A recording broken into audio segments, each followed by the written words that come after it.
Well, hello there. Welcome to this video of my adventures in Vietnam.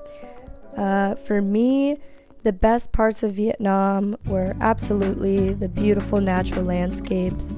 Everywhere I looked, it was just amazing, another picturesque place, and so much variety in that as well. I mean, they had literal sand dunes in the south, and then you get to the north and it's all Lord of the Rings-esque. I mean, it's pretty incredible, and just all of the lakes and rivers and water. And I think there's also a lot of UNESCO World Heritage Sites in Vietnam as well, so it's definitely the place to be if you're looking for some beautiful nature, and that was definitely the highlight.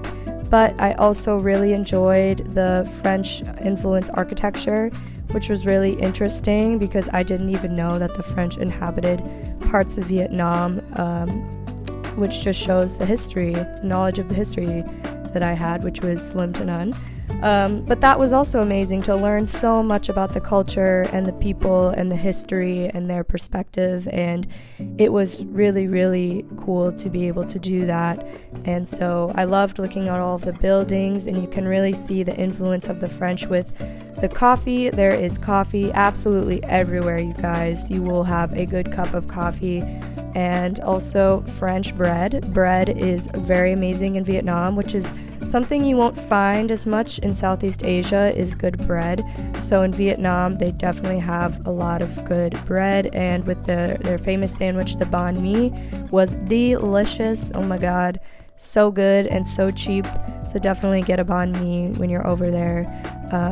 And as well as just the people are so friendly as well. I loved it because there definitely weren't as many English speakers in Vietnam. It's not as many tourists, so you really get an in-depth experience, and you get out of your comfort zone, which I found to be really fun.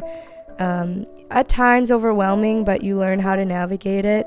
And for me, I spent a lot of Vietnam just isolated and resting, taking my time, taking it slowly, because I just didn't have the energy to go out and meet people and really just be extroverted. I just kind of wanted to be with myself, which I was honestly okay with. I just really needed to take that time, and so I did. And then by the time I got to the north here in Hanoi, I realized that I was running out of time, and I came to Vietnam to do the amazing Ha Giang Loop, which is this very famous motorbike drive through this very scenic city in the north. And here are some photos of that, and it was honestly jaw-dropping, just the amount of beauty that there was to see in every turn.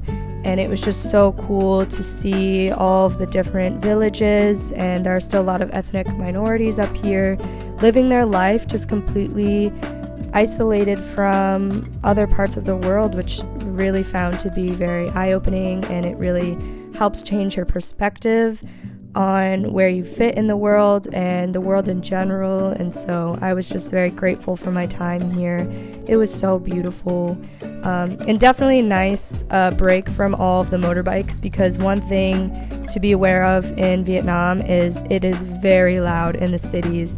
There are more motorbikes than people, so you will definitely not find any quiet time there.